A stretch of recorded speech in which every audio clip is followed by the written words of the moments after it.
नमस्कार, मैं हूं आपका दोस्त विजय विद्रोही। आप मुझसे जुड़ चुके हैं, इसके लिए आप सबका तहे दिल से शुक्रिया। अगले 8-10 मिनट में आपसे जुड़े रहने की कोशिश करूंगा। हमारे खास कार्यक्रम विजय फैक्टर में आप सबका स्वागत है। तो भारत के ऑपरेशन सिंदूर के जवाब में पाकिस्तान क्या जवाब दे?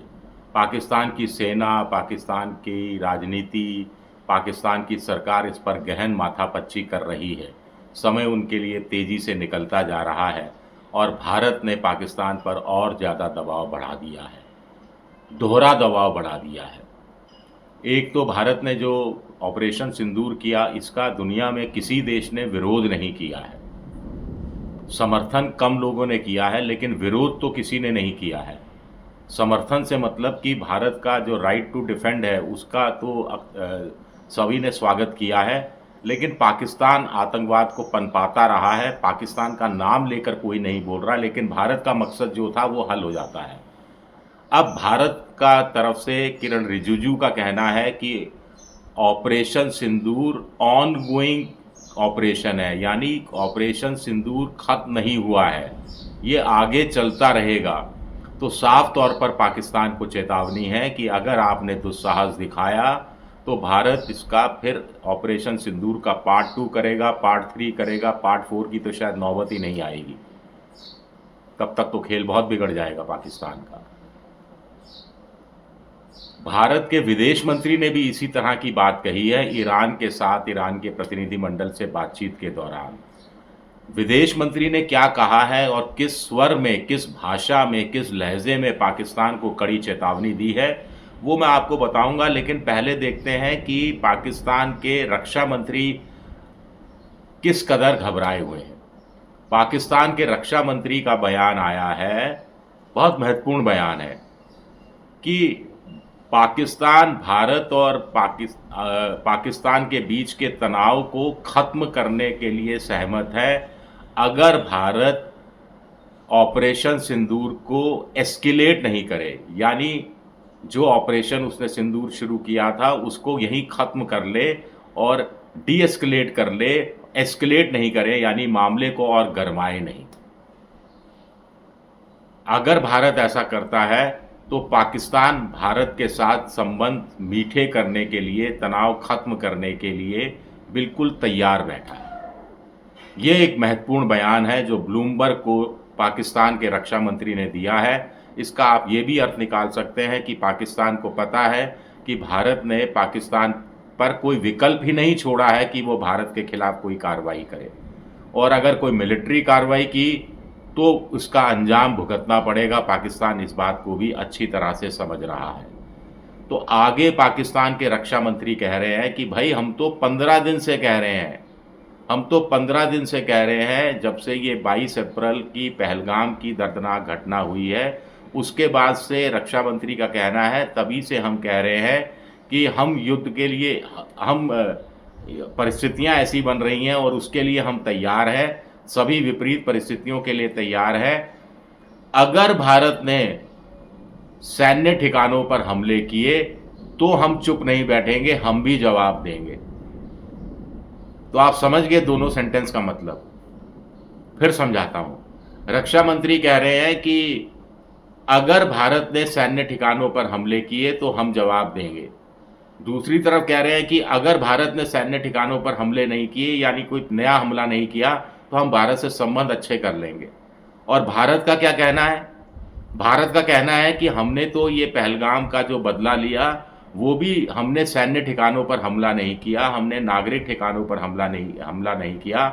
हमने तो 9 टारगेट चुने जहां पर जैश ए मोहम्मद के, लश्कर ए तैयबा के और हिजबुल मुजाहिदीन के ठिकाने थे। आतंकवादी सरगना वहाँ पनाह दिए हुए थे, आतंकवादियों को लॉन्च पैड के रूप में इस्तेमाल किया जा रहा था, ट्रांजिट कैंप बना रखे थे। उन प्रशिक्षण शिविरों पर ही हमला किया है और एक तरह से पाकिस्तान की मदद ही की है। अगर पाकिस्तान ये कहता है कि हम तो खुद आतंकवाद से ग्रसित हैं, तो पाकिस्तान जो काम नहीं कर पाया वो काम तो भारत ने पाकिस्तान के लिए करके दिखा दिया है। तो फिर कहानी कहाँ उलझती है? इसका मतलब ये मानकर चले कि पाकिस्तान अपनी जनता को संतुष्ट करने के लिए, अपनी जनता को संतुष्ट करने के लिए जम्मू कश्मीर के जो बॉर्डर का इलाका है और एलओसी का इलाका है वहाँ मोटार से हमले करता रहेगा, आर्टिलरी फायरिंग करता रहेगा। अब तक भारत सरकार की तरफ से कहा गया है कि करीब 15 लोग मारे गए हैं, निहत्थे निरपराध लोग मारे गए हैं। पाकिस्तान ने जो शेलिंग कर रखी है, सीज़ फायर का जो उल्लंघन कर रखा है, और उधर भारत ने भी तगड़ी शेलिंग की है। अब ये पाकिस्तान की सरकार ने कोई आंकड़ा नहीं दिया है, लेकिन सूत्रों का कहना है कि जितने भारत में मारे गए हैं उससे तिगुने तो कम से कम पाकिस्तान में मारे गए होंगे। और पहलगाम हमले में भी 80 से 90 आतंकवादियों के मारे जाने की खबर है, ऐसा सूत्र बता रहे हैं, जिसकी आधिकारिक पुष्टि भारत सरकार ने नहीं की है। पाकिस्तान ने ज़रूर कहा है कि करीब 26 लोग उसके भारत के हमलों में मारे गए, जिसमें महिलाएं और बच्चे शामिल हैं। खैर, अब हम आते हैं कि विदेश मंत्री ने क्या कहा।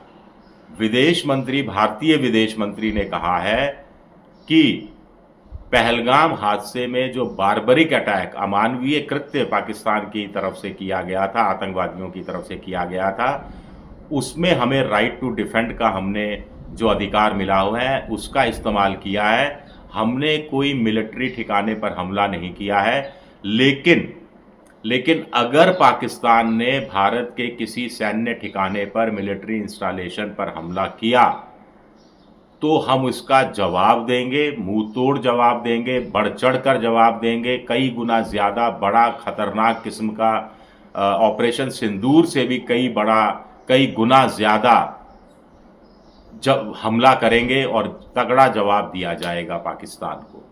तो कुल मिलाकर भारत के दो मंत्री, मोदी सरकार के 2 मंत्रियों ने पाकिस्तान को सख्त चेतावनी दी है। वैसे सर्वदलीय बैठक आज बुलाई गई थी। पहली बैठक में भी प्रधानमंत्री मौजूद नहीं थे, दूसरी बैठक में भी प्रधानमंत्री मौजूद नहीं थे।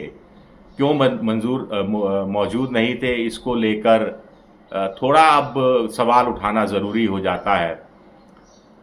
आज की बैठक में के लिए समय नहीं निकाल पाए प्रधानमंत्री, तो स्केड्यूल क्यों की गई थी कि 11 बजे होगी। अगर प्रधानमंत्री 11 बजे बिजी थे तो 12 बजे भी हो सकती थी, 1 बजे भी हो सकती थी, दोपहर के 3 बजे भी हो सकती थी, या सुबह फिर 9 बजे भी हो सकती थी। प्रधानमंत्री मौजूद रहते तो इसका एक अच्छा मैसेज जाता। अब मल्लिकार्जुन खड़गे ने बैठक से बाहर निकलकर कहा, उनसे जब ये सवाल पूछा गया तो उन्होंने कहा अभी हम कोई राजनीति नहीं करना चाहते, अभी तो भारत की एकता को दिखाने का वक्त है। लेकिन प्रधानमंत्री पहले भी नहीं आए, आज भी नहीं आए। ऐसा लगता है कि वो पार्लियामेंट से अपने आप को ऊपर समझते हैं। ये मल्लिकार्जुन खड़गे ने ये बयान ज़रूर दिया कि उनकी नज़र में मोदी प्रधानमंत्री से ऊपर अपने आप को समझने लग गए हैं, इसीलिए सर्वदलीय बैठक में नहीं आए। वक्त आने पर पूछा जाएगा, अभी ये वक्त नहीं है। कुल मिलाकर कांग्रेस की तरफ से ये कहा गया है अगले 24 से 36 घंटे बड़े क्रूशियल रहने वाले हैं। कुल मिलाकर भारत ने भी अपने जो एयरपोर्ट्स को बंद किया है, और कहा जा रहा है कि 10 मई की सुबह 5:29 तक एयरपोर्ट बंद होंगे। तो क्या ये कोई डेडलाइंस ही भारत ने तय की है, या उनको लगा है कि पाकिस्तान 10 मई की सुबह 5:30 बजे से पहले कोई हमला करेगा तो करेगा, लेकिन बाद में उसकी हिम्मत नहीं होगी, चीज़ें और डिफ्यूज़ हो जाएंगी। क्या ये उम्मीद की जा रही है? ये भी एक बड़ा सवाल उठता है। शुक्रिया मेरा ये वीडियो देखने के लिए। पसंद आए तो लाइक कीजिए, सब्सक्राइब कीजिए, शेयर कीजिए।